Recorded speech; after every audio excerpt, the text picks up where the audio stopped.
আগামী 10 মিনিট আমি অতনু আপনার সঙ্গে আনইন্টারাপ্টেড, নো ব্রেক, নো বিরতি, একটানা 10 মিনিট চার্জশিট।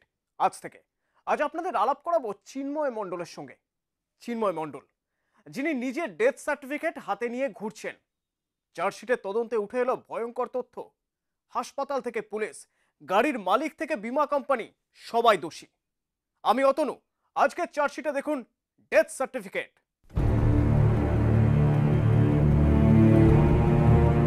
নাম চিন্ময় মণ্ডল। মাত্র 25 বছর বয়সে চিন্ময় মারা গেছেন 2 বছর আগে 2015 সালের 6 নভেম্বর। অন্তত চিন্ময় ডেথ সার্টিফিকেট তাই বলছে। মন দিয়ে দেখুন, এই সেই ডেথ সার্টিফিকেট। স্পষ্ট লেখা আছে, কল্যাণীর JNM হাসপাতালে সন্ধ্যা 6টার সময় মারা গেছেন চিন্ময় নামে এই তরুণ। ওই দিনই হাসপাতালে ভর্তি হয়েছিলেন তিনি। চিন্ময়ের সহকর্মীরা হতবাক। তারা মরা মানুষের সঙ্গে কাজ করছেন নাকি? তাহলে কে তিনি, যার সঙ্গে মাল বইছেন তারা? সে যদি মৃত হয়, তাহলে এই হাত কাটা ছোকরা কে? हाँ जिंदा है, हम लोग का साथ में रहता है वो। डॉक्टर जो सर्टिफिकेट दिया था इसको बोला जो ये डेड है, इसका बॉडी दे दिया, सौंप दिया ये घर वाला को। तो फिर ये जिंदा कैसे हुआ? जिंदा आदमी यहाँ काम कर रहा तो उसको मार कैसे दिया? आदमी घूम रहा है, काम भी कर रहा है, सब कुछ है, उसको गलत सर्टिफिकेट बना दिया होगा। হতবাক চিন্ময় নিজেও।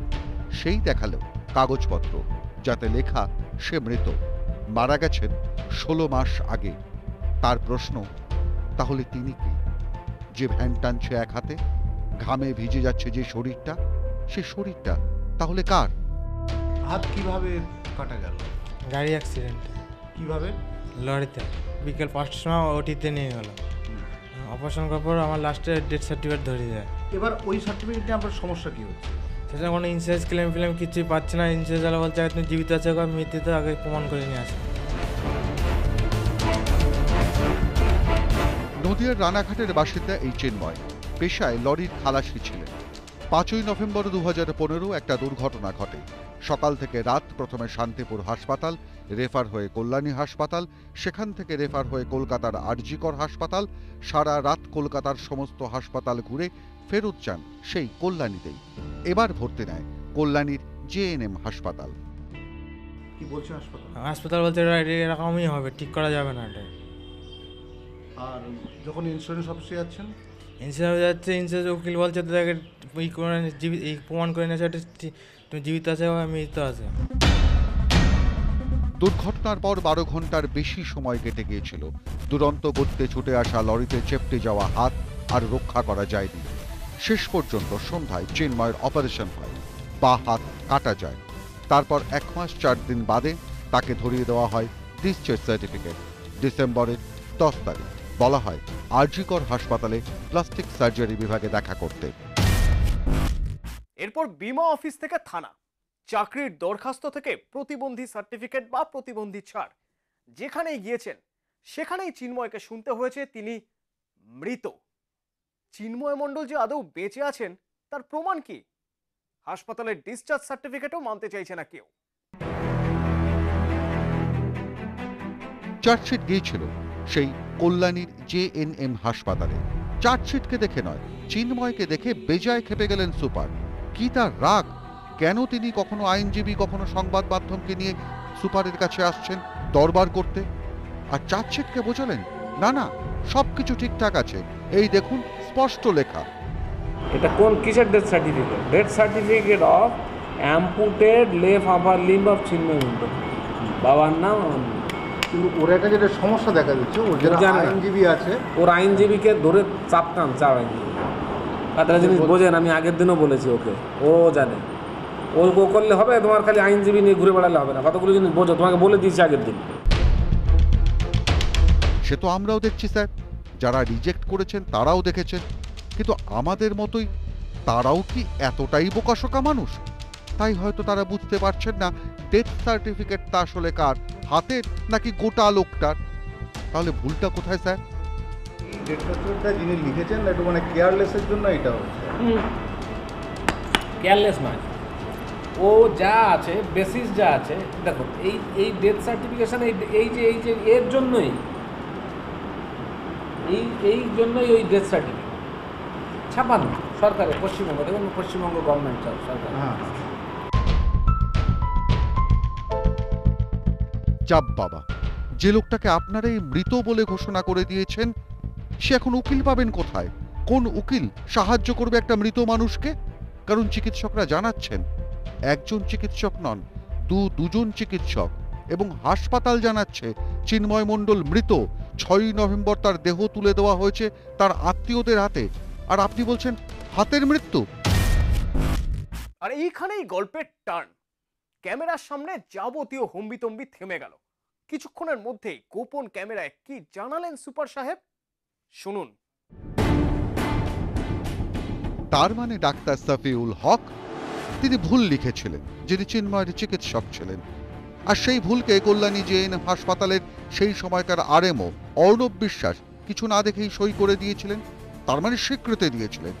লেখাপড়া না জানা একটা মানুষ যখন ভুলটা ধরতে পারলেন, তখন অনেক দেরি হয়ে গিয়েছিল। তাহলে আপনিও স্বীকার করলেন। দুর্ঘটনার পর একটা মামলা হয়েছিল শান্তিপুর থানায়, এমআইসিটিতে মামলাও হয়েছিল, যার থেকে দুর্ঘটনার জন্য ক্লেইম পেতে পারেন এই আহত মানুষটি, যেমন সমস্ত দুর্ঘটনার ক্ষেত্রেই হয়, সে টাকাও মেলেনি। আইনত কোনো জটিলতা হওয়ার কোনো কারণ নেই, কারণ এটা লেখা রয়েছে, এবং যে ডাক্তারবাবু দিয়েছেন সে অর্থোপেডিশিয়ান, এবং তার পুরো নাম, রেজিস্ট্রেশন নম্বর, আমাদের হাসপাতালের রেজিস্ট্রেশন নম্বর সবই আছে। মনে হয় জটিলতা তৈরি হয়েছে আইনের ব্যাপারটা নিয়ে, কে ইন্স্যুরেন্স দেবে কে ইন্স্যুরেন্স দেবে না, এরকম একটা ব্যাপার হতে পারে। আরে মশাই, যে লোকটার বেঁচে থাকার কোনো প্রমাণপত্রই তার কাছে নেই, যে লোকটাকে আপনারাই ডেথ সার্টিফিকেট দিয়ে মেরে ফেলেছেন, সে কি করে মামলা করবে?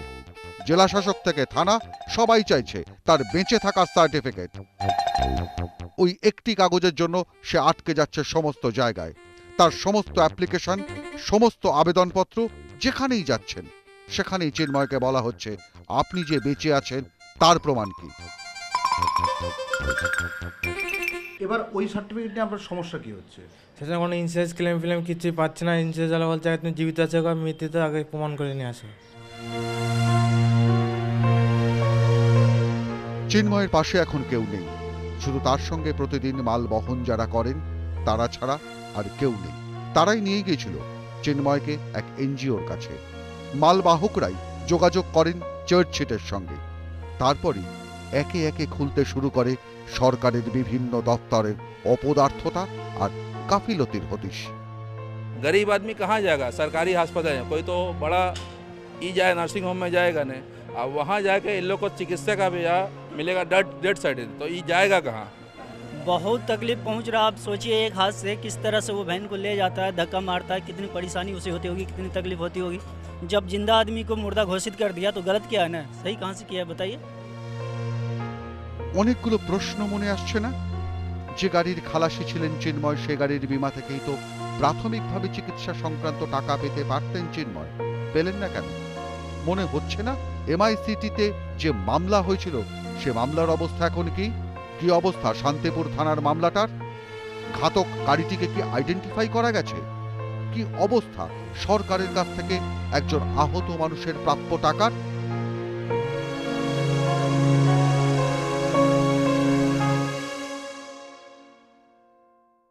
চিন্ময়কে কি এবার মুড়ে প্রমাণ করতে হবে যে তিনি বেঁচে ছিলেন? হাসপাতাল, পুলিশ, বীমা সংস্থা, সরকারি দপ্তর, দায়ী সকলেই। আর অনেকগুলো প্রশ্ন, উত্তরও জানাবো, কিন্তু আগেই বলেছিলাম আজ থেকে চার্জশিট এক নাগারে, মানে নো ব্রেক। সেই কারণে বাকিটা দেখাবো আগামীকাল দ্বিতীয় পর্বে, চার্জশিটে মাত্র 10 মিনিটে। সোম থেকে শুক্র আমি অতনু থাকবো আপনাদের সঙ্গে নতুন ফরম্যাটের চার্জশিটে। কেমন লাগছে চার্জশিট জানান, মেল করুন p18chargesheet@nw18.com অথবা ফোন করুন 033616569999 এই নাম্বারে। জানান আপনার এলাকার সেই বিপজ্জনক অভিজ্ঞতা যেগুলো চার্জশিটেড হতে পারে। Take care.